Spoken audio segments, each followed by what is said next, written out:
1 second. I'm coming on. What I'm worried about. I'm gonna tell you. I'm gonna explain everything. I'm gonna explain everything. I'm gonna explain everything. Okay, just give me a minute. Hey, Shabazz. How you doing? How you doing, man? Nice seeing you. Okay, fine. Shabazz, how you doing? You will see a grand exodus of students getting up in the wee hours of the morning, traveling to other sectors of the city in order to get a decent education.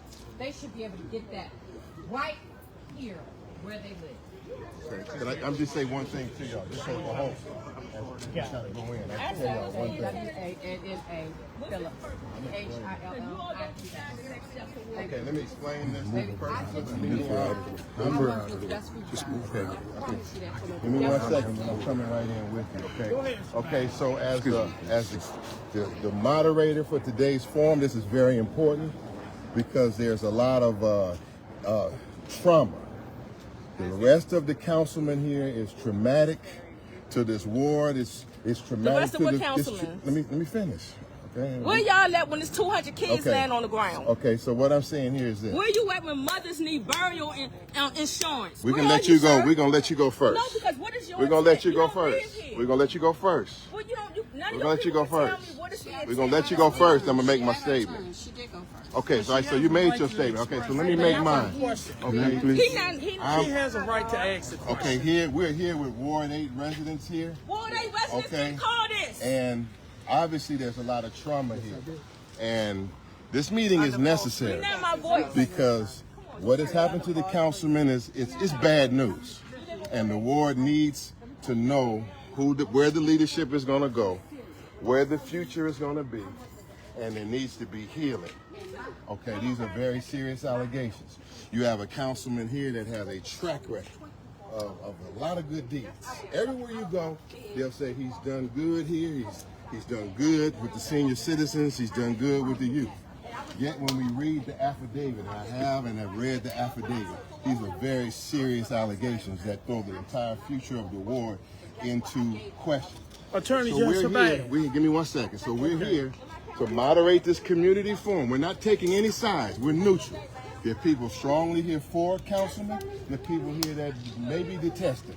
We know that our community needs healing and we need guidance. Okay. So we're just here to facilitate a forum. As myself, as a lawyer, and I know the legal issues, and on behalf of the Black Men's Movement in Ward 8, we're here to help bring some guidance and some healing and legal clarity to what's going on. Attorney Bass, I have to raise this question. But raise it on the inside. We got to go. I'm going to give you a feed. I'm going to give you a feed. I'm going to give you a feed. Hold on 1 second. Let me give you a feed. That's what I'm saying. Plenty of legal. I don't need no legal clarity. Okay, I'm talking to okay, fine. Maybe they do and others do. I don't need no legal clarity, brother. That hurts the transparency, that hurts the credibility of this meeting. Okay, I'm not going to argue with the ARC and not letting this ain't about Trayon or liking him or not liking him. I can tell you that at 12 noon on Wednesday, at the big chair, there will be a formal news conference. We can ask all by who? By who? 12 noon. By who? By the Black Men's Movement. Is Trayon going to be there? Mark it down. That we will all be there, and we're gonna have what? This meeting. Right now, you can go to my. I mean, what is the point? About the man, the informant. Okay, I'm gonna do all that. I'm gonna tell you about the informant. He done stole money from the city. I'm telling you, we're gonna talk and about. I know him. We're gonna talk about all of that tonight. We're gonna talk about the informant. Whatever. We're gonna talk about $5.6 million in district contracts that was supposed to go to an informant. We're going to talk about where the money is that's supposed to help stop the violence, where that's going. We're going to talk about whether this is a conspiracy to set up a black elected officials or whether or no, come on. we're going to talk about whether it's a conspiracy. That ain't the issue. And we're going to talk about whether there's some culpability. You just throwing mud in the water. We're going to deal with it, and I'm going to deal with it, okay? So as you always do. 12, I'm going to tell you this right now, 12 noon, at 12 noon on Wednesday, we'll be there, and right now, if you want to follow this action, live from the inside, go to Facebook, and go to Malik Z Shabazz. black go to my people. page, I'm It was live. built on conspiracy. Malik Z. When Shabazz. they want I'm you, gonna they tangle come with for this. you. I'm gonna come in They here come for you. and Don't tangle nobody with this, wanna hear okay? that. And I got to, and it needs to be dealt with. It's the bad Follow me now on Malik Z. Shabazz. You can follow the action on the inside. At 12 noon on Wednesday, we'll be there. And we are coming to try to bring some healing to this mess. Chris. Chris. I gotta get right on the mic. Door open electronically. Door open electronically. Come on, brother. I want to hear from you tonight. Proceed to the route. This way. Where's my phone? Here, I got it live. I'm going. In 250. The destination is on your left. Hold on. We got to turn that off. Thank you, sister. I'm behind you.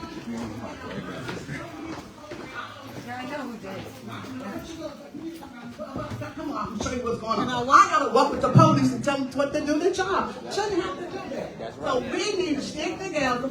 Me, we tired and had enough, and we're gonna move on. And that's it. All this money going on, we don't know. I'm telling you, that's what's going on with our money. That's our tax money. You need to know. Thank you so much. Okay, we're going to have one mic at the main podium. Main position. And the moment we've been waiting for is right here and right now. I want to introduce a man who's in DC politics and a love for what is right and knows the system. And I want to introduce to you the doctor and attorney Malik Zulu Shabazz. Assalamu alaikum, black house. Alaikum salam. Give yourself a black hand, please. Going inside. All right. First of all, what I want to do, just to set the tone right, and reintroduce to myself to some, and others know me from Ward 8 way back. But right now, what we're going to do is let us meditate for a second and just take a breath, because we're going to need it. Most of all, we will need patience with each other. So before I get to my purpose, before you assume something, get mad or angry, let us meditate and just meditate, or go to your God for a minute, or we just breathe for a minute, so we can get our minds right. Just breathe for a minute.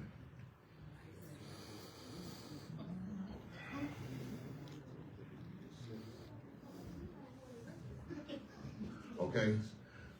Coming to you, sir. Just give me a minute to say my purpose, then we go on to the questions. Everybody will have a chance to speak their piece.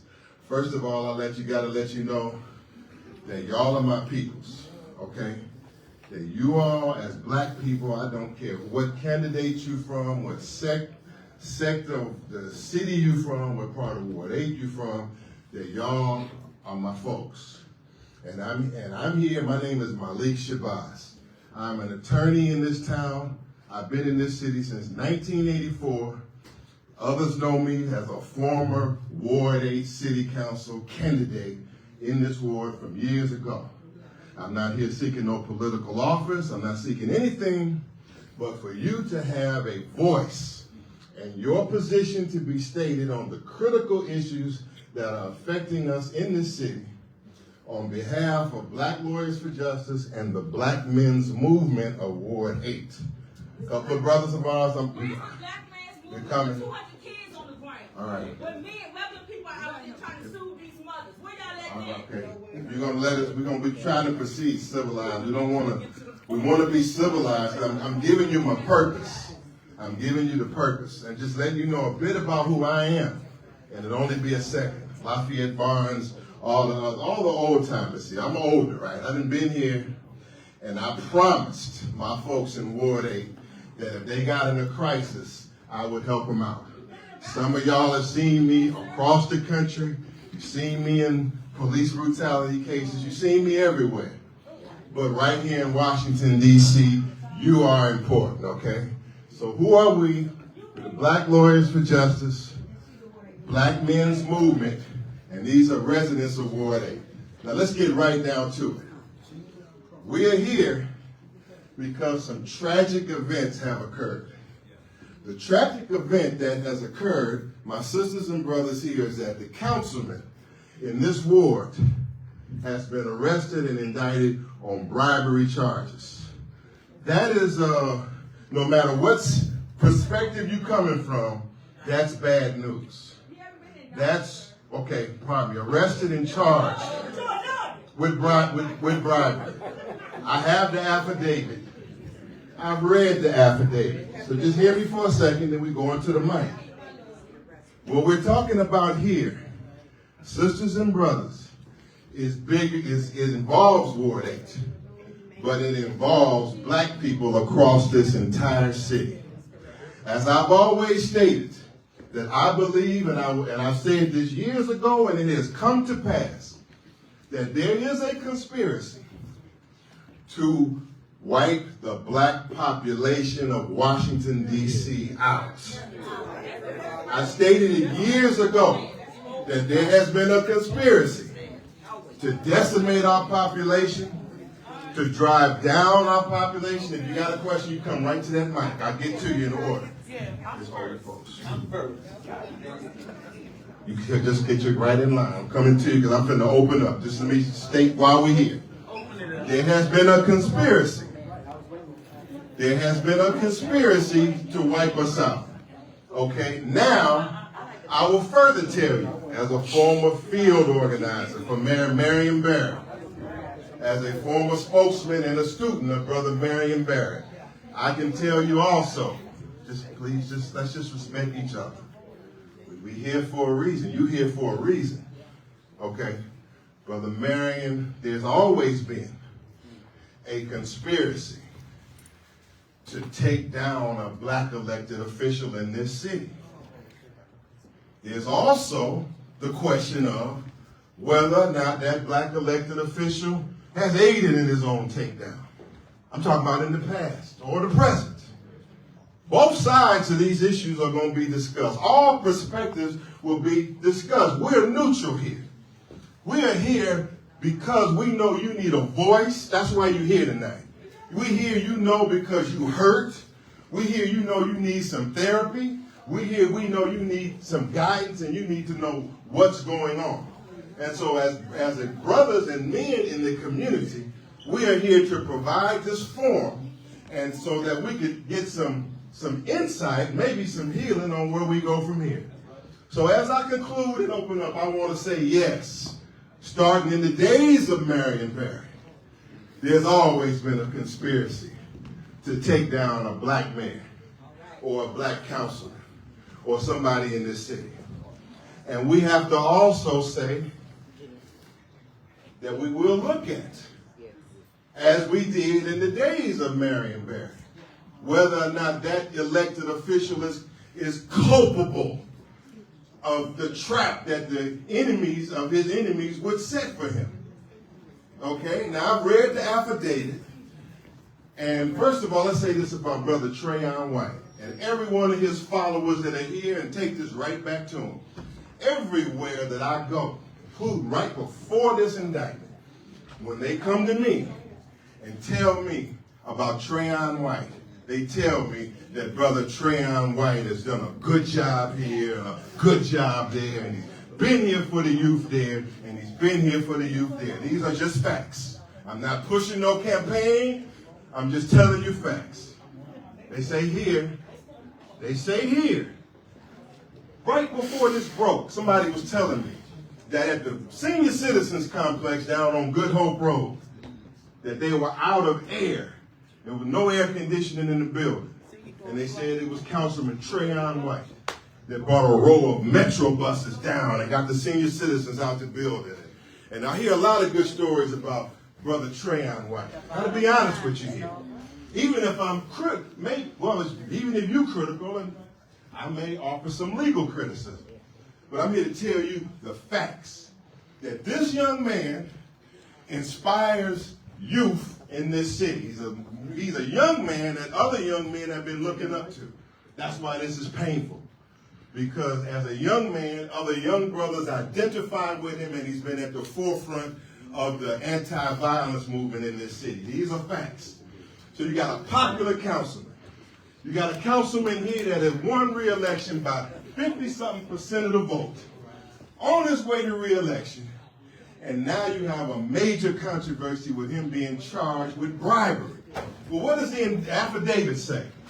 The affidavit that led to his arrest says that a confidential informant that was working for the federal government or the FBI is involved and is the one that you see in the affidavit, in the photographs, that's in the car with Trayon, that supposedly gave him $5,000 and $10,000 and $15,000 that make up the $35,000 that was a down payment on the $150,000 that allegedly he's supposed to be getting to help get this informant district government contracts. This is fact. This informant is supposed to be a vendor, a former vendor with the district government. And as a former person that is contracting with the district government to stop the violence, he was put out of the district government because he was submitting false paperwork. This is the affidavit talking, not Attorney Shabazz. That the affidavit says that this businessman was used to get millions of dollars from the district government. Hey, just be cool for a second. She sisters, all right, we cool. We are black family regardless. I'm coming to you. I'm just going to explain the affidavit. Not cool. Okay, not cool. Okay, but so I'm still got to rock this now. Okay, in the affidavit. In the affidavit.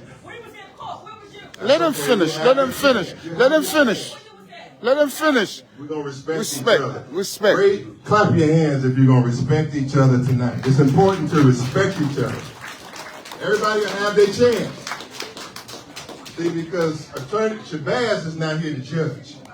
I'm here to help facilitate. I'm not here to be nobody's judge. Now, what happened is in the affidavit, a person that used to do business with the district, the affidavit is a sworn statement by a witness that's working with the government, that is put forth as to assert probable cause for arrest. It's probable cause what we're dealing with. We have to stay here first. First of all, we got to stay here that every defendant is innocent until proven guilty beyond a reasonable doubt. All right? Every defendant is innocent. However, probable cause is serious. Probable cause can get you arrested. So let's get back into the probable cause. This person who was working for the district government had been put out of business with the district, did not have their contracts renewed because at least the DC government said they were submitting faulty paperwork and background checks and doing fraudulent business, so they put this informant out of business.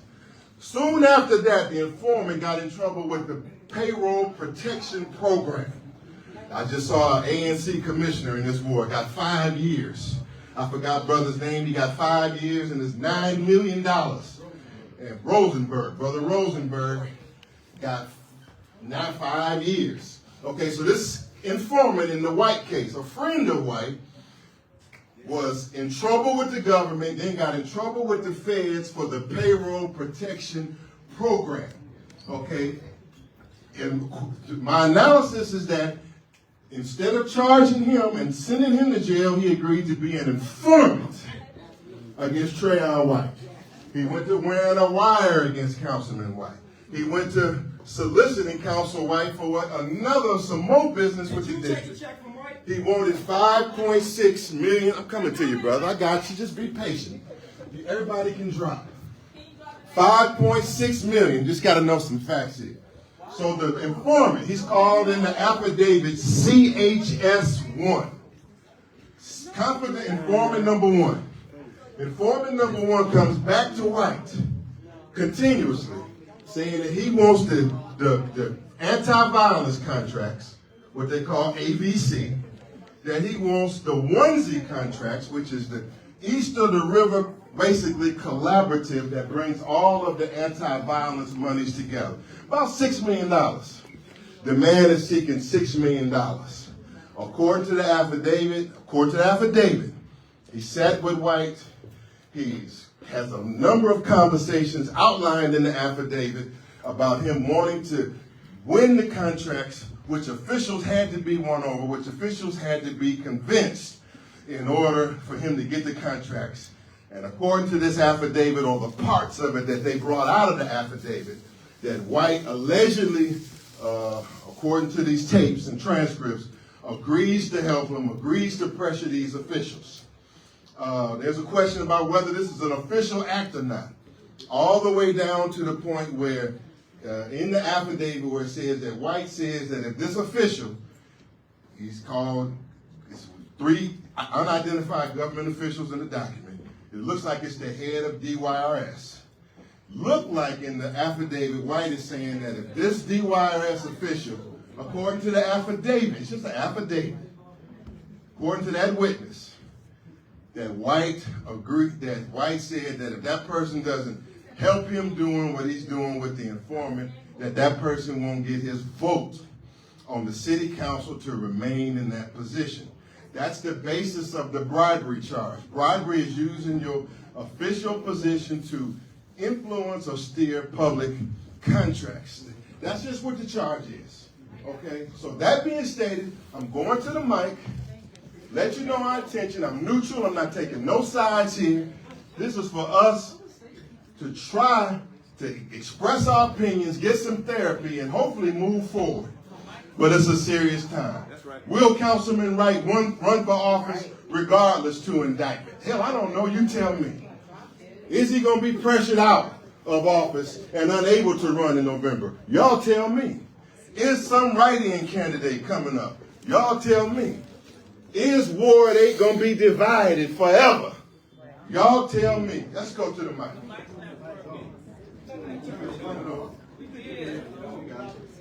Let's just respect each other. That's all I ask. Agree or disagree, we just respect each other. This is a community service by the Black Men's Movement. With the Black Men's Movement, it's just a community service. That's all. We ain't here to attack or defend. Go right ahead, sir. Peace, Ward 8. I'm going to be Assalamu alaikum. Walaikum I'm salam. not Muslim, but respect to the culture. Addressing Ward 8, I'm going to be brief. First, I'd like to say collectively, let's please just stop running with whatever the news says. Second, please don't believe the FBI.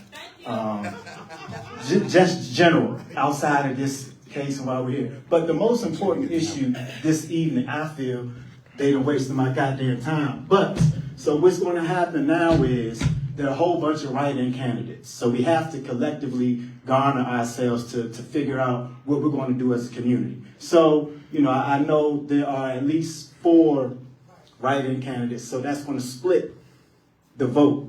Now, I don't know how everybody feels about Trey, but for those who don't know, Trey's my former student, my former mentee. I'm biased in assessing and evaluating his character as a young man. He's been under my wing for the past 20 years. And so, as a former politician myself, I've never in my life seen a young man so passionate about his community. Now, I don't know what happens to us individually when we're tempted and, you know, things come our way, but I do know the integrity of our people. I can't speak on what's right or wrong, but I know a lot of people in this room. You know, I know Mr. Fred, Mr. Lawrence, you know, Stewart. You know, Mr. Lawrence I've known since I was a baby. And so what I'm saying is we need to garner ourselves collectively. Now, I'm not suggesting what to do, but from a political science standpoint, the most logical thing to do is to vote for Trey. Oh, but hold on, let me just say why. I'm not saying Trey is the best candidate. Well, I think he is, but I'm not saying that in this statement, in this sentiment. But what I'm saying is, if we divide the Democratic vote 4 or 5 ways, it's a shoe-in for the Republican. So hold on. He's all right. He's all right. I want to ask you a question. Go ahead. Well, I mean, I tried not to state my name because I'm not important. It doesn't matter. So, but let me ask you a question. Yes, sir. Let me ask you a straight up question. Yeah. You're obviously you're a wise man to what's going on here. What is your recommendation? I'm stating it now. My recommendation is that we vote for Trey. And what I'm saying is I'm confident if the community meets with Trey, he will do the right thing. So if we're like, yo, you need to go, I think he will. But we can't lose the race. We can't split our vote. So what's the is it?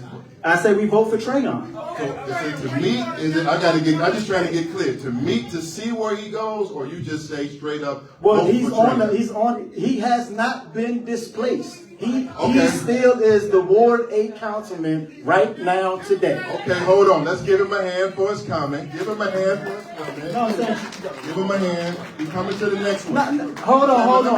Real quick. Hold on. Because we let y'all talk y'all bullshit for like an hour.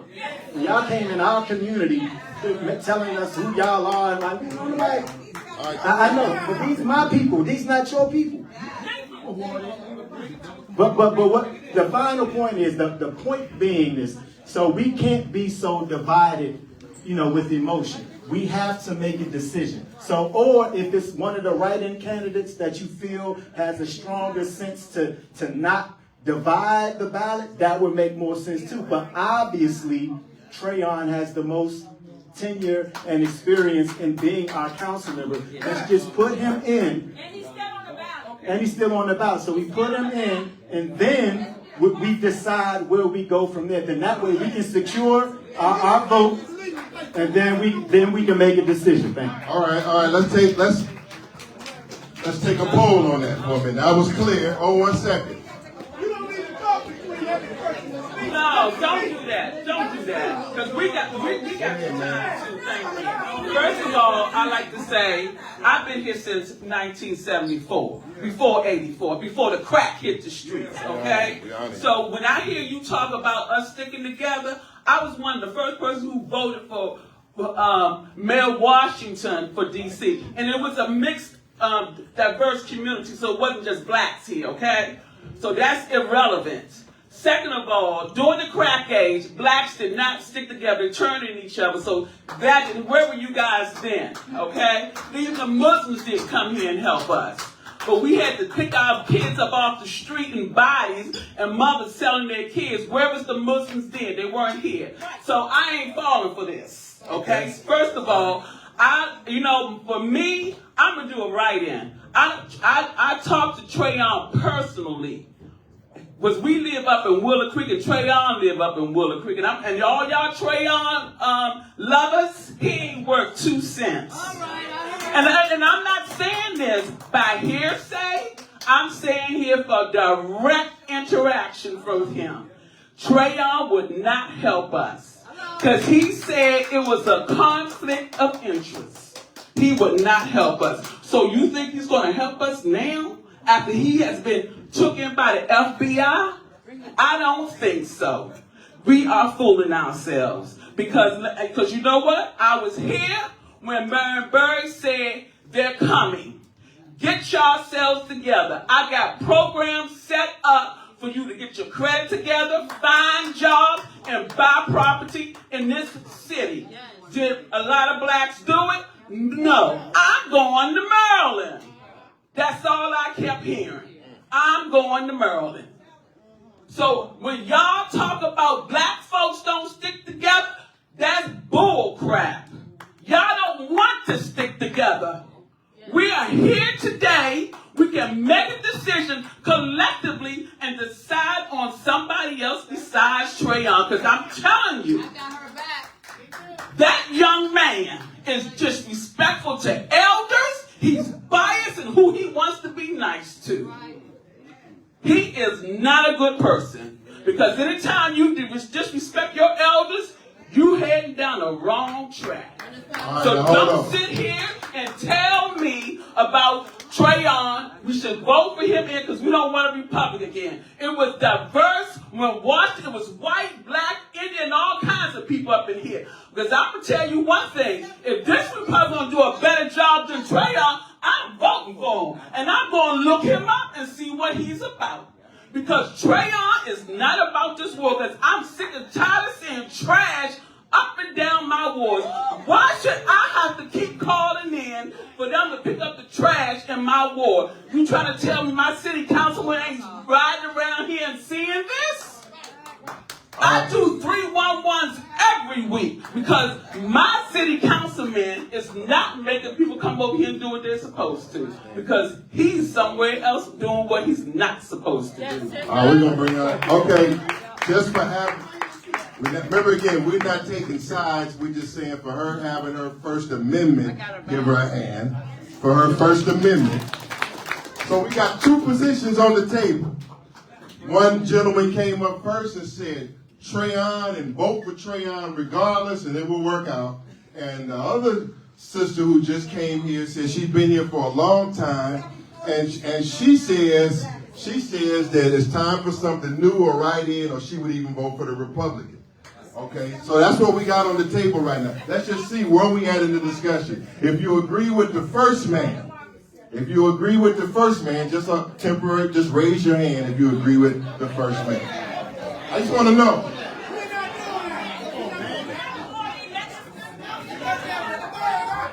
All right, that's fine. That's fine. We keep going. Okay. It's okay. It's okay. It's okay.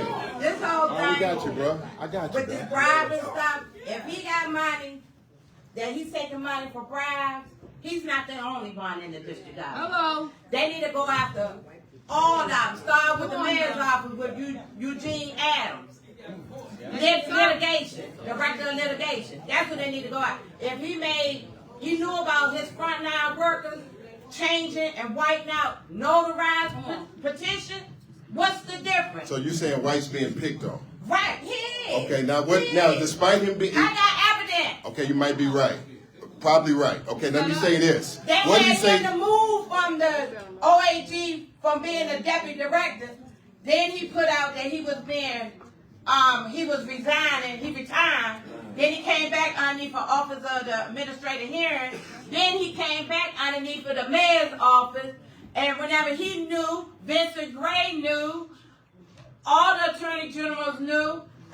They did an internal investigation of the Office of the Attorney General, the Child Support Division, and nothing was done. They made all them people that I named leave from the agency, go someplace else. Which agency is that again? The Office of the Attorney General. Let me ask you this. You say that Mr. White is being picked on. Let me ask you this. What to you, ma'am, what is your recommendation for course 4? What is your advice? If you're going to go after him for bribery, you might as well go after all the rest of them. But see, the point is, Eugene Adams is friends with the head man over top of the judges over at the D.C. Superior Court, Peter Nichols.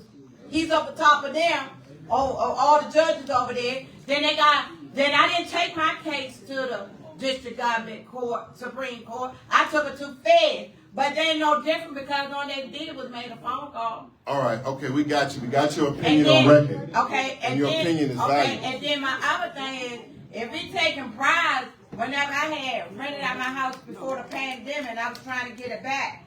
And I went to his office trying to get $6,000 to pay for a water bill that the water company never turned off until they got $6,000. His office should have helped me pay for it. Because I was, like the mayor's always saying, we should rent out our house instead of selling our house, so that's what I did. But I ain't getting no help. Quick question. You're a Ward 8 resident, right? Yeah, I'm in a Ward 8. Okay. What is your recommendation to your fellow Ward 8 brothers and sisters? They do what they got to follow their heart. They follow their heart, okay. That's fine. All right, sir, please come state your name. State your name and make your comment, please. What am I doing? I'm going to the bathroom. He wants to state your name, make it, tell us what's on your mind, sir. My name is Craig. You live here in the ward? That's the only reason I'm here, because I live in there. Yes, sir. Honor you. My question, and I don't see it yet, it's your choice. but I want to know what is the continued representation for Ward 8 is going to be, and why didn't you gentlemen have somebody from the office come down here to simply try to give us some direction as to what are we going to continue to keep services to the residents that's here is concerned tonight? And Okay, can I answer that real quick? You can't answer that. Okay, according to what I read, I'm just telling you what I read. First of all, we did through our we did invite everybody. We invited his office, and we wanted him here.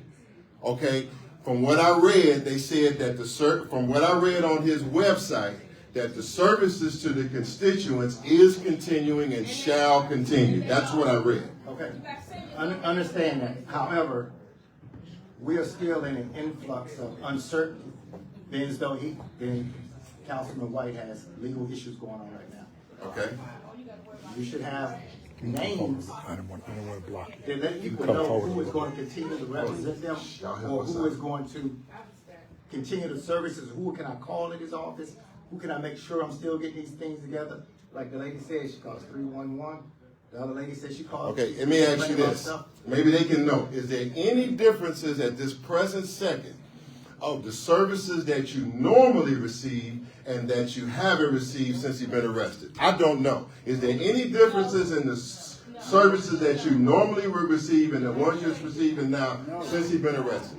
Okay, so they say that it's the same. I don't know what the same means, but they say it's the same. When they have their meetings downtown, he is not sitting there representing with a voice of this ward.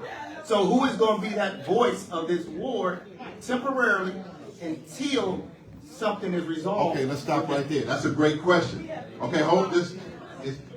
This is a little difficult, but y'all bear with me, okay? Just feel my spirit and y'all's spirit, and bear with me. I know this is difficult, but his question is, and maybe somebody can help answer. He says, in the meanwhile, while this is going on and the election is in November, who is the face, who is the leader in Ward 8 as the representative until that time? That's your question. Who's the leader, right? So it seems like he is somewhere other than representing. Okay, let's leave that open so we don't knock people out of line. That's an open question here. Who's the leader? That's why we're here to learn. Who's the leader? Y'all probably can tell us. Go ahead. All right, so I'm one of the second now. Come on, get in line. Get in line. We're gonna make an exception for you. I'm the committee man for the ward. My name's Stuart Anderson. Democratic I am Committee. the Democratic committee man. I am the next. Okay, come here, brother. Come here. There you go. Excuse me, I apologize, right? But let me, I don't need to hold up. My name is Stuart Anderson, and I'm going to say emphatically, I feel you. I agree with some other people in this room. I ran Salim Adolpha against Trayon. I'm a committee man. I'm a committee man. That means I represent the Democratic Party.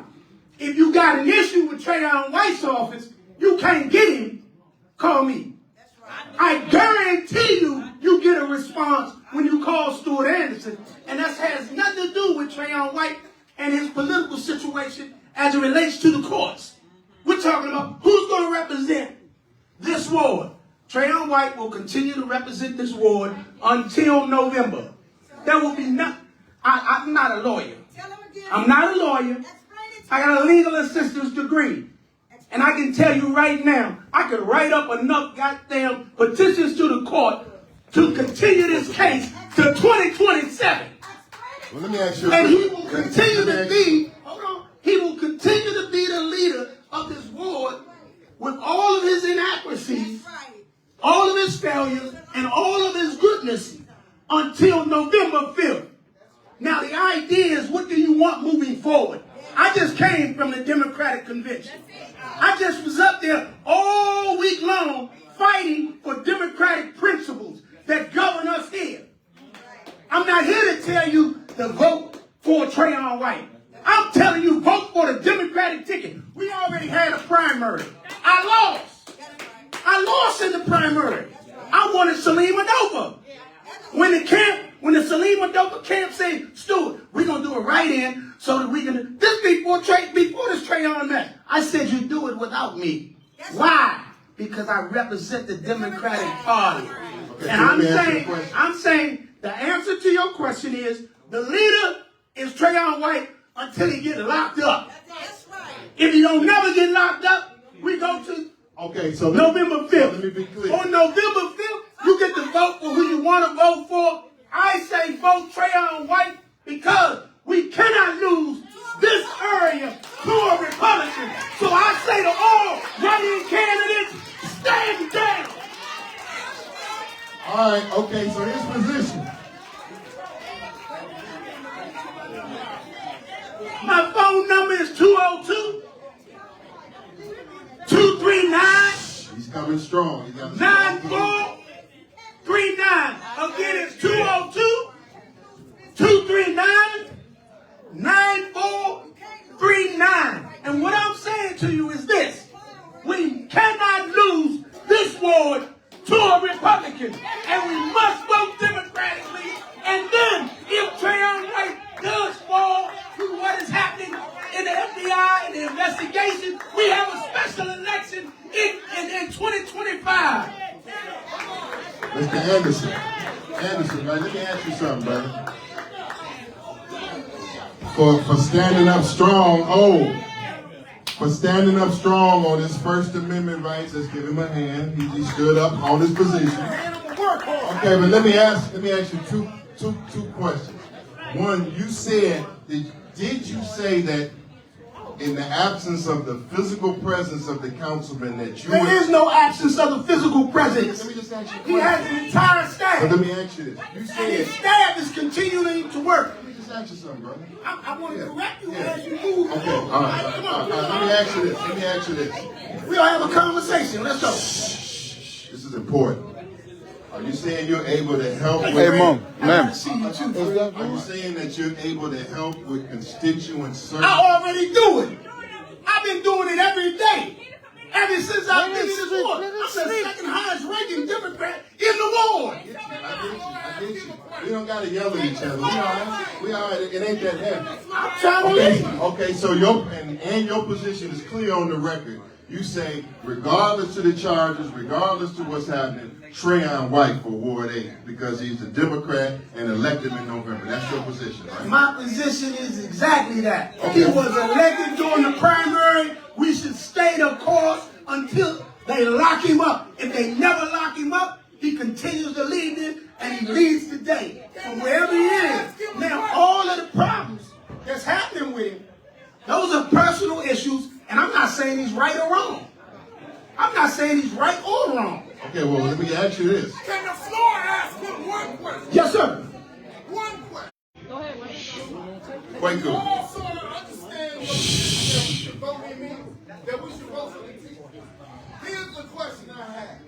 Have you considered the option, once he's voted in, that the council could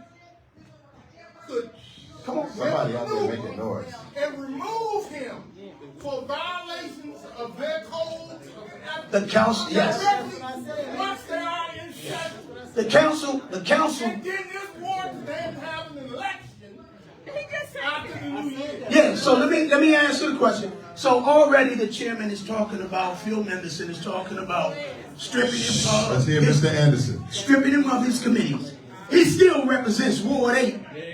The council then could also do a resolution and they could request that he step down, or they can force him to step down.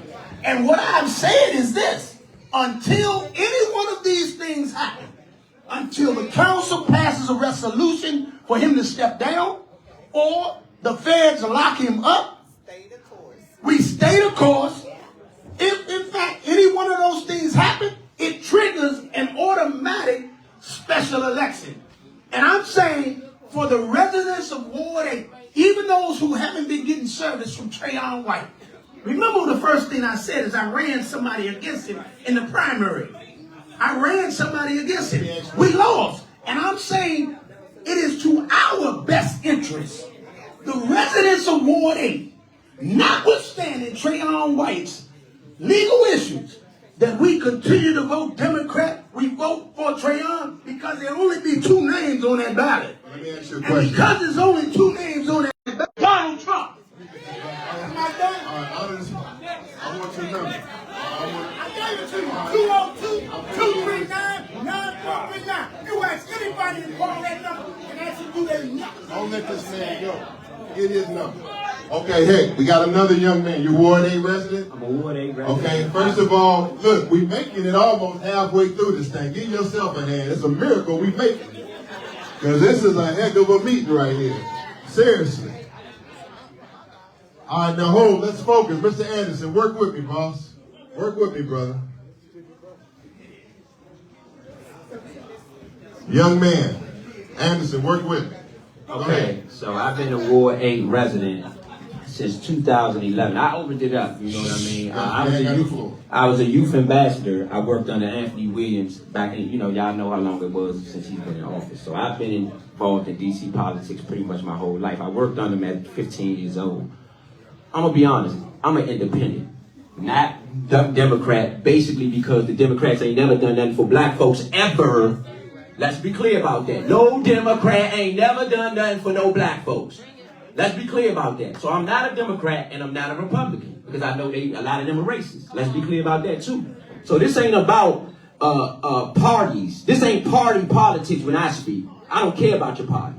What I care about is these dead bodies in the middle of the street. And since Trayon White done been in office, they ain't stopped. For somebody who cares so much about the community, the bullets still flying. Mother still burying your little kids. Okay, so let's go into, okay, no. She said, made a statement. I want to address that if be. Okay, so what we're going to do is, he took money, for instance. Allegedly, he took money, allegedly. Allegedly, he took money, right? Let's talk about how this works. Let's talk about how this works. If I take a bribe as a politician, right? Oh, no. If I pay a bribe as a real estate owner or whatever else I pay out, oh, I'm going to get my money back some way. Guess who I'm going to get it off? The public. Yeah.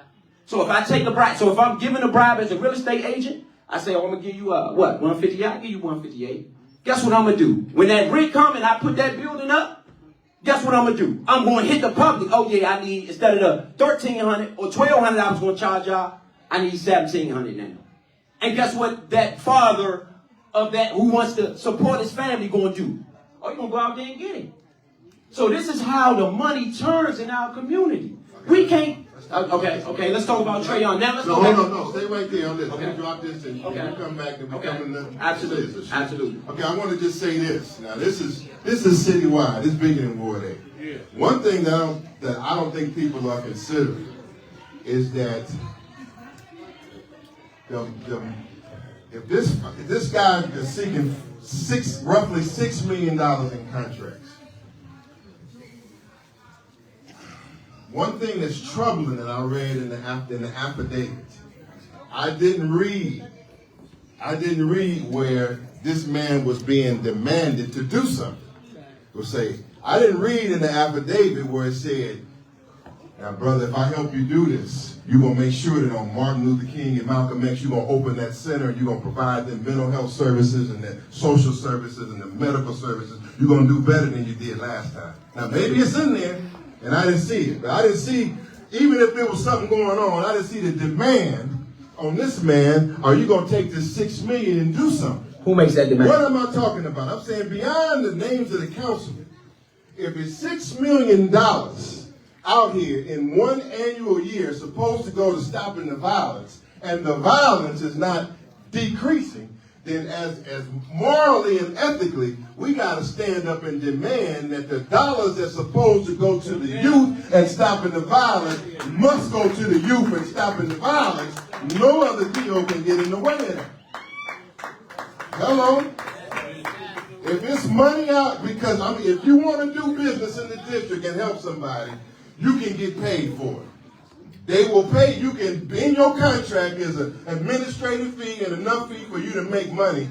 And what I'm thinking that I'm not hearing from no ward or anybody is to make sure that these millions of dollars that's coming into the district and coming from the Fed, that they are actually going to be used to solve the problem that you are suffering from. And Trayon has had more than enough power to do that. And it has not happen. So my position is, What's your position? my position is, ain't no way that none of y'all sitting in here watching the news, living in this community, in your right mind could vote for that man again. What is wrong? It's no way with the things that go on in y'all neighborhood that y'all should vote for that man again. Ain't no way. All right, well, hold on one second. Hold on one second. Brother Anderson, he's used to controlling Democratic committee, but it's not Democratic committee meeting. No. It's another kind of meeting. We've heard a couple of positions. Stick with Trayon regardless or go with the write-in. Let me just, for my own knowledge, I'm doing a survey. How many are with the stick with Trayon regardless? I just want to know what your position is. Raise your hand if that's your position.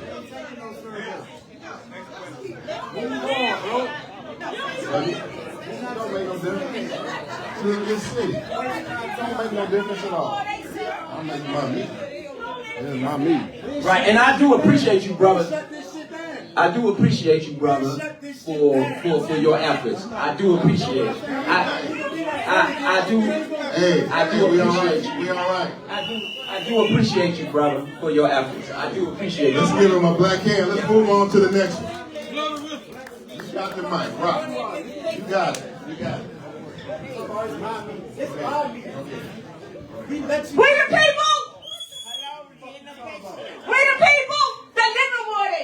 That's what I'm saying. Come on, it's not. So again, I asked your team before you got here, sir. I asked your team, what was the intent? What was the purpose? And then I asked you, you still couldn't give it to me. Because the residents who live here in Ward 8, we didn't call for this. We will decide our own next steps. Not somebody who live in Ward 7, not someone who live in Cambridge. So I am Regina Shalita Pixley. I am the next person after Stewart, with Stewart, equally, I'm the Ward 8 committee woman for the Democrats. I didn't come here to tell you who to vote for. I came to tell you how due process takes place. The council member is still the active seated council member. He's still the council member. People can write in all they want. Trayon White is still on the ballot. You was there in Charlottesville with that white supremacist. The other thing is Don't this. play. You know you're a white supremacist. And y'all giving that white supremacist the money. How y'all black brothers giving the white supremacist the money? Come on, ask Shabazz this. How you giving the white supremacist the money? How Shabazz giving the white supremacist Educated, working, career-minded, career-filled, entrepreneurs, homeowners. So we're not going to do that, sir. Let's hear what We she's better saying. than that. Let's hear what she's saying. Come on. But again, Mr. Shabazz, all due respect, a lot of the statements you made was inaccurate. And if you really cared that much to have a town hall meeting, why weren't you in court with Trayon last Monday? If you really care about the black man and legalness, why weren't you in court? Because I was there. I have the 37-page document. And some of the things you said is incorrect. Hey, what did I say that was incorrect? We're not going to go back and forth, sir, but you would never be my lawyer. What part of it? And I'm not here to embarrass. The other thing is this. This is bigger than Councilmember White. When you drive down Suitland Parkway and you see Sandalot, when you drive even further, there's about to be 2 hotels in Ward 8. It's about development, not people development. This thing is bigger than Mr. Councilmember Trayon White. Some of y'all need to read. Reading is fundamental. When the mayor sold those 2 big houses on MLK to her developer friends for $1, nobody said nothing. Nobody blew the whistle. Because y'all was asleep at the wheel. All of a sudden now this is happening. Oh, the council member ain't did this. I know at least 8 senior citizen developments in Ward 8 where the council member fed them the whole pandemic. I was one of the drivers. I know over 200 kids and people's bodies hit the ground. The council member was at almost every scene because I was there. Nobody talked to the mayor about the things that she has done and gave development to her friends. Nobody talk about that. But all of a sudden, Trayon don't pick up the trash. That's all y'all worried about when we about to be chased the hell out of here? That's all y'all worried about is some trash? This is already designed to wipe all the... Excuse me, ma'am, I'm talking. Let her roll. We got this. Let her finish her statement so we can get on to the next. I'm talking, sis. Let her finish. I'm talking, sis. I believe in democracy. I ain't mad at nobody in their opinion. But as the Ward 8 committee woman, due process has to take place. None of us in here is the Board of Elections. The council member is still on the board, so when someone says he's still present, he's very present. If you was out in the community with 10 toes down like most of us, You would have saw his team passing out the book bags. He didn't have to have a book bag event.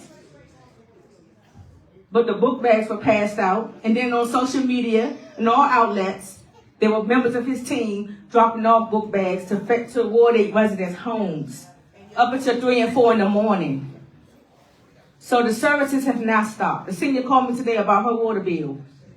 Okay, her water was not cut off. You got a recommendation? So, what's your recommendation? I'm not here to give a recommendation. I'm here to state the facts. The council member is still an active seated council member. He's present. He will be on the ballot in November. He's still on the ballot today. I respect all of y'all's opinion, but when you speak facts. Right. And Ward 8 residents, such as myself, I grew here. I didn't flew here. Some of y'all flew here. I grew here in 1970. 54 years strong. And I'm gonna be here. And I don't decide for other people. I believe in democracy. So reading is fundamental. He's still on the ballot. Nobody in here is from the board of elections. Nobody has said he's taken off the ballot. You can have 1,500 write-ins. The work that this council member has done for the last 8+ years outweighs everything the FBI said. He knows for a fact the FBI ain't perfect. They ain't perfect. And they didn't do this to Jack Evans. They ran in his house with his wife and kids. They got the chance to sit outside in the car. He wasn't arrested. They didn't do it to Graham, the bow tie man. Remember him? Yeah. Okay. They didn't do it. They didn't do it to Vincent Gray. They are selective. Ward 8 is a Beverly Hills right now, y'all. All right. We got to get on. Thank you. Let's give her a round of applause for speaking her piece. She spoke her piece. Come on, sir. Y'all doing good. We appreciate your patience tonight. I'm just learning. I'm studying and learning. Go right ahead. Good evening, brothers and sisters. This is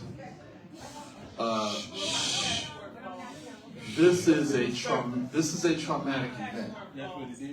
It is an event. No matter what side you are on, this is a traumatic event. But there are some things that I want us to keep in the back of our minds always.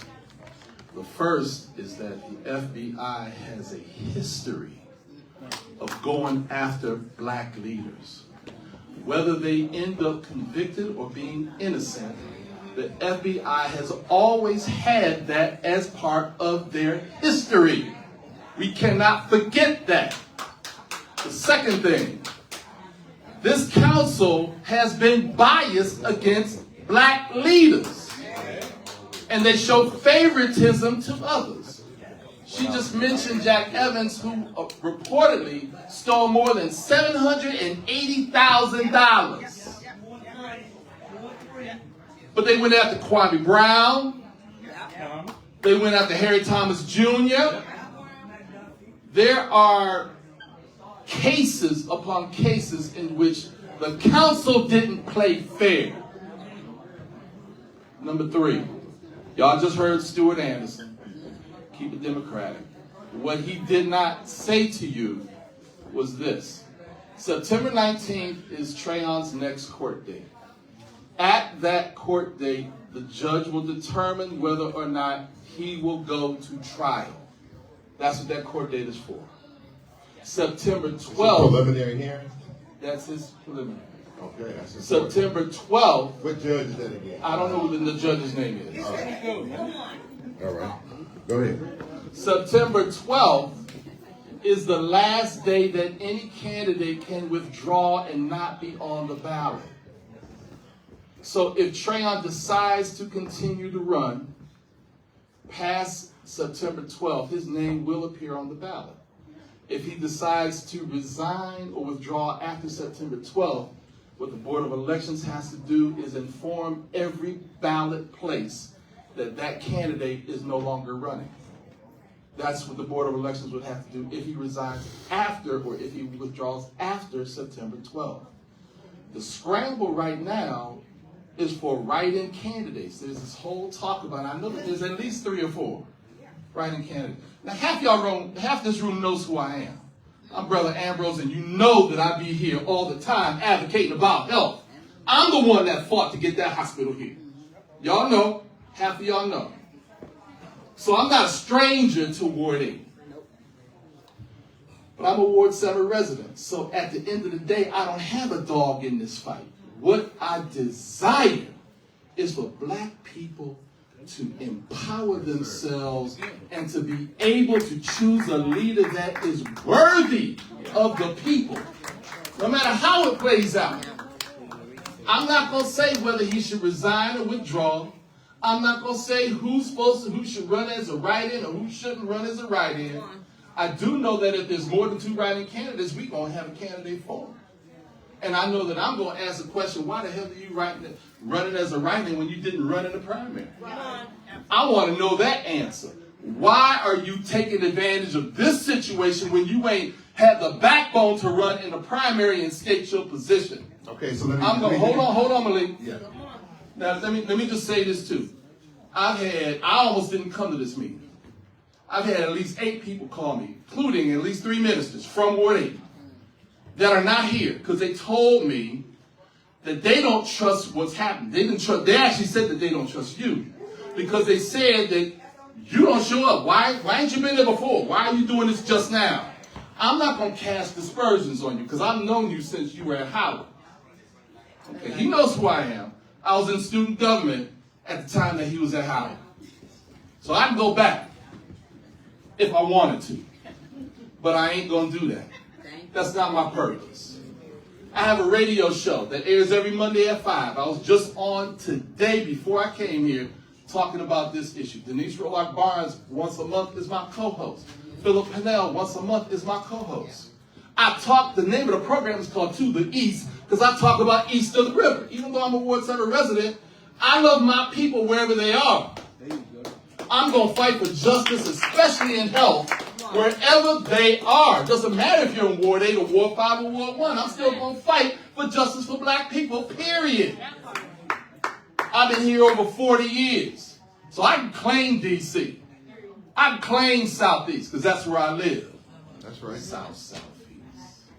So all I'm saying are these things. There are things that we need to be more clear about. And there's one thing that Stuart said that is right.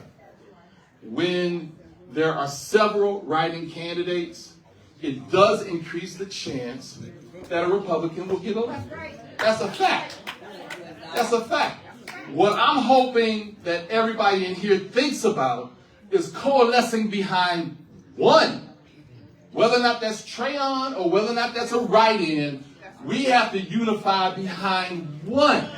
Because if we have 5 write-ins and Trayon running, Trayon might win, he might not win, but I know that means that the Republican could win. And that I'm not, hold on. That I'm not going to support.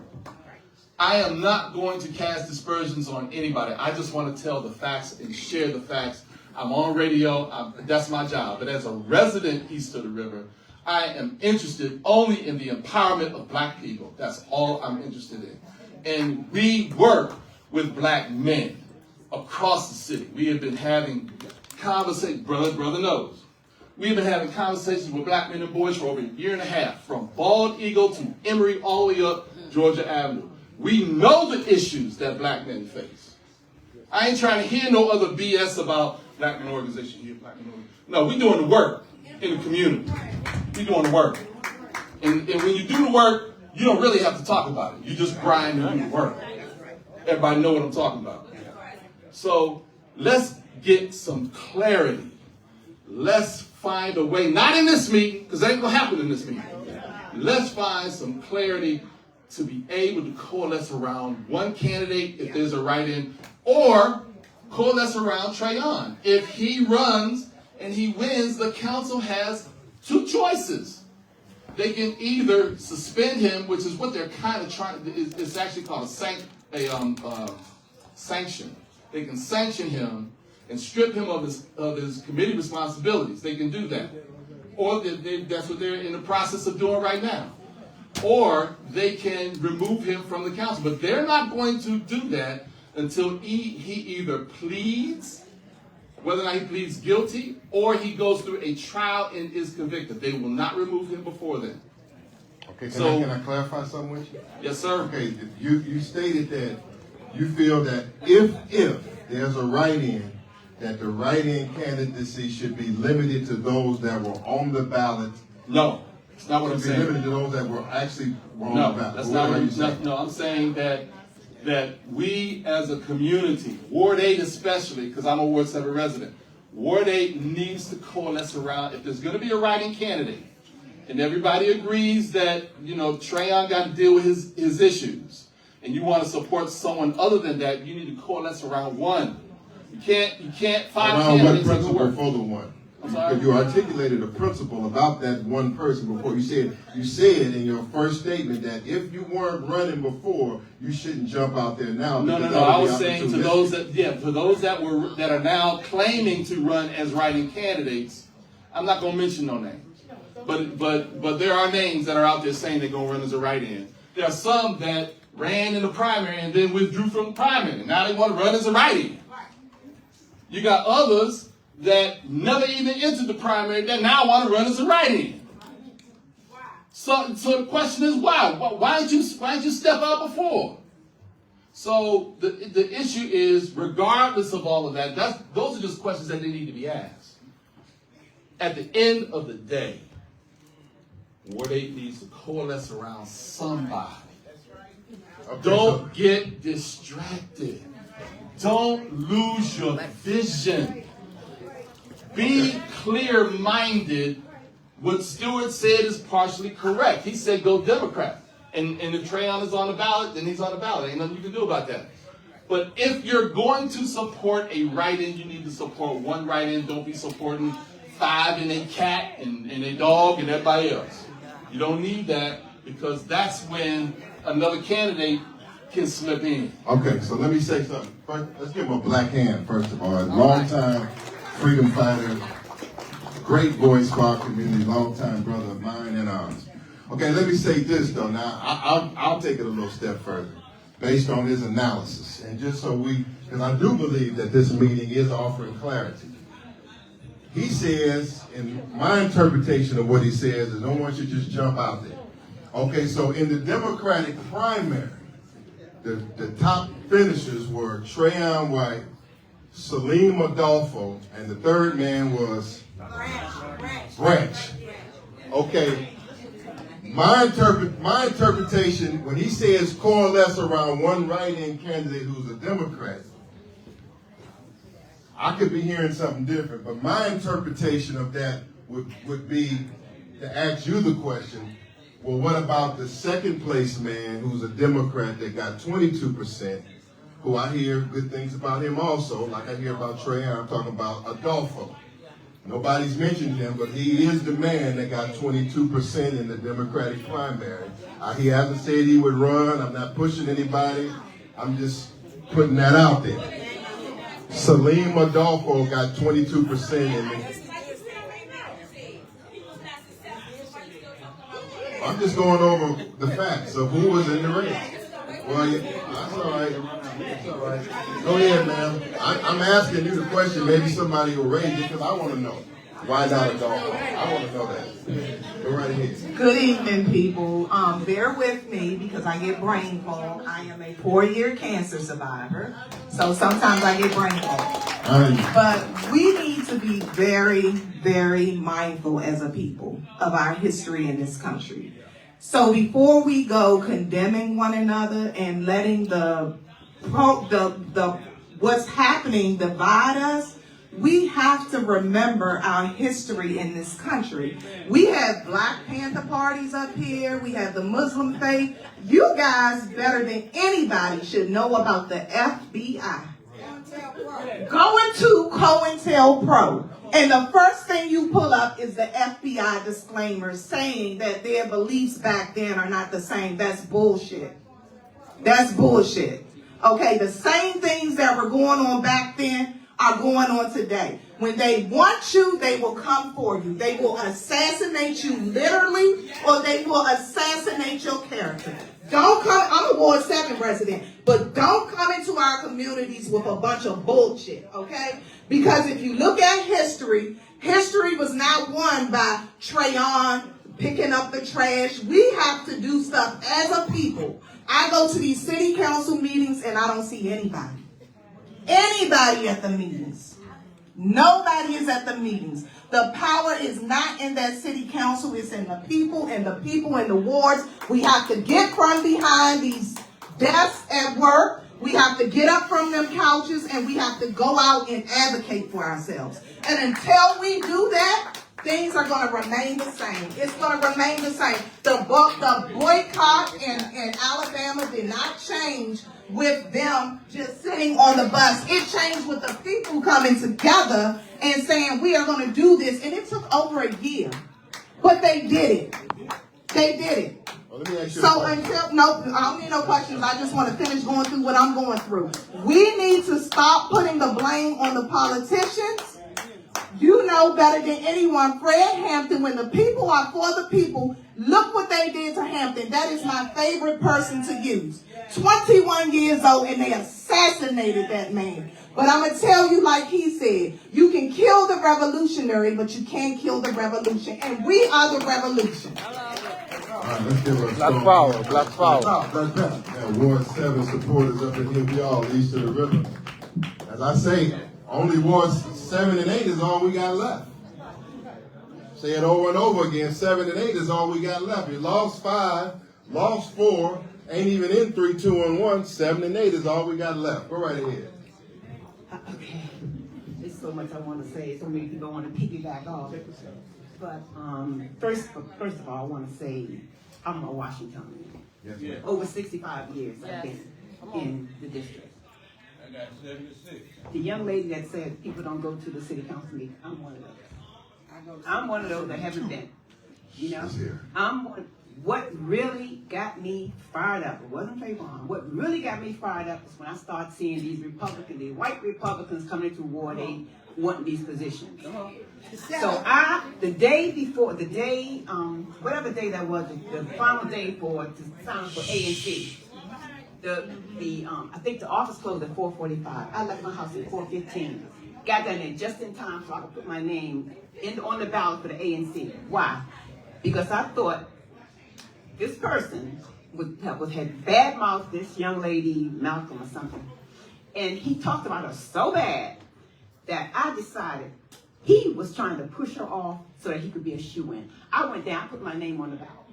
I don't want that position. I never wanted it. When I got home, I realized there's 2 other people that's applying. So at that point, I'm stepping back and I'm putting all my support towards them because I don't want any white Republicans in Ward 8 proclaiming to be for me, my people. No, go to Ward 3. How dare you come and say you're here to support me? No. The young gentleman here, Mr. Anderson, I've never been a Trayon person. I admit I never was, for a lot of reasons. But right now, when it comes to the Republicans and him, I would say yes. Vote for Trayon, or we pull together, we have a meeting, we get on Facebook or whatever y'all be doing, TikTok, whatever. Get together, decide on who we're going to vote for to make sure we don't get no Republican up here in Ward 8. That's what I have to say. Very good comment. Tell us your name and your state. Good evening, everyone. My name is Lee Derringe. I'm Miss Helper's neighbor, and she was downstairs. Some of the 8A01 drama, which some 8A ANCs may know about.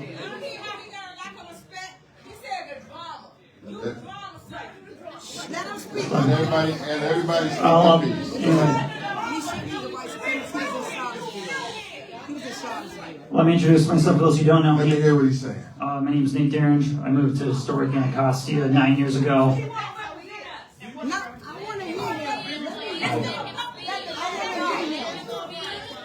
Let's just keep the forum open. Okay. I bought my home in the Fairlawn neighborhood 7 years ago. It was a vacant home. I moved into it. Now I live there with my wife and 8-month-old daughter. And I did win the Republican primary. It was 130 some Republicans voted for me back in June. No, I live in Fairlawn. I've been on I ran against Trayon 4 years ago. I believe I got 2.3% of the vote last time. You may have seen me on your ballot 2 years ago when I ran for council chair. And so anyway, I've been around for just a small period of time. Didn't grow up here, but I'm here now. What's your position? What is your statement on this matter? I just like to say, introduce myself. My platform, I believe, will help stop the health issues and help increase people's wealth and help increase the amount of home ownership. My platform's on my website, NateWard8.com, and I am, and I think I should deserve a little bit of a voice here since I am the other person on the ballot. Happy to take some questions. Let me ask you a question. Yep.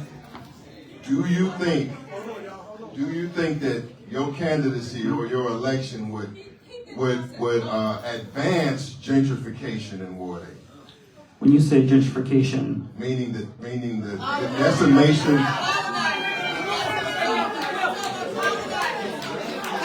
Actually, Stuart asked me this question. Are you, does your candidacy or your election propel gentrification, or does it slow it down?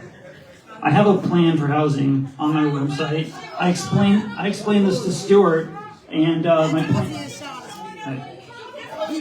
Let me hear his answer. Let's hear his answer. So, my plan would increase.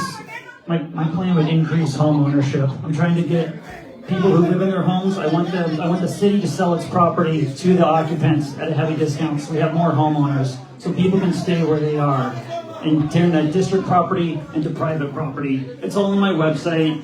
I'll take one more question. Yes, ma'am. Now hold on. How you come in this form? You take how you start running this? I'll excuse myself. I just wanted to let people know. He's on the ballot. All right. Thank you. I'll be over here if you want to talk more. Appreciate your time. All right. Order in the semi-order in the court. Semi-order in the court. What time is it? We ain't gonna go on. We're gonna have a few more, then we're gonna be gone. 8 o'clock. You know what? We gotta say one thing about this. Before we go forward, we gotta say one thing about Ward 8. One thing I miss about living in Ward 8 and being in Ward 7. You all are some political hot potatoes. I mean, y'all are the difference in political consciousness between Ward 8 and Ward 7 is dramatic. I mean, you all are on top of it. You all are political pit bulls. And y'all, no, I understand. But trust me, Ward 8 is nobody's dummy when it comes to their politics. I can tell you about that. Go ahead. Final comments. No, he's next. My name is Charlie, and I would just like to. He's running. Brother Charlie's got the floor. One mic. If you don't know the history of this country, what it was built on, racism, greed, corruption, and violence, and black people have never had no wealth. So that's a big problem. So now what I'm saying to you is that government can't solve your problems, but I just want to make one statement, and it pertains to only black people. And I know you heard it before. And it's so prevalent how we do each other. We found the enemy, and it's us. All right, hold on 1 second. Come on. Okay, Brother Freeman, hold 1 second. Brother Akbar, Ward 8 resident, he's been on security, but I promised him he could speak his piece. He's from the Black Men's Movement, and he's right here in Ward 8, up off Stanton Road. Thank you. Assalamu alaikum. As a Ward 8 resident for the last 50 years, I've seen all kinds of politics, from Sandy Allen, Marion Barry, again to Trayvon. And Trayvon White is a different kind of a guy. We shut down Bazzuto Construction. I don't know if anybody remembers that. When they were building, you remember that, when they were building the Starbucks and the probably the bus boys and boys, whatever goes on there. And we found a way to shut it down. But we didn't get the continuity, meaning with the Black Panther Party being instrumental in shutting it down, and then where it would go from there. People were writing budgets, certified payroll, and you can ask Bruce Johnson on CBS News. and saying people work here that have never been on the job site. They only applied for the job, and they use their names, the social security number, sent them up to the office of Muriel Browser, and got them in a certified payroll. I represent what you want to do something different in politics. Trayon's an okay guy.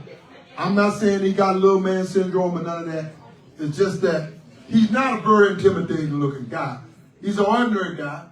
Marion Barrett stood for just to stand up a tall black man. It makes a difference. This guy can tell you. You can tell me, but it makes a hell of a difference when you step up to me to talk, and you talk to a guy that might be suffering from Napoleonic or little man, short man syndrome. But I'm saying to you that your politics, when you know that Benjamin Banneker and Dr. Frederick Douglass put something here for you, that is your inventions, your integrity. Every time they hit Frederick Douglass, he took it to a higher level. He didn't have no intellect, but he gave Abraham Lincoln intellect.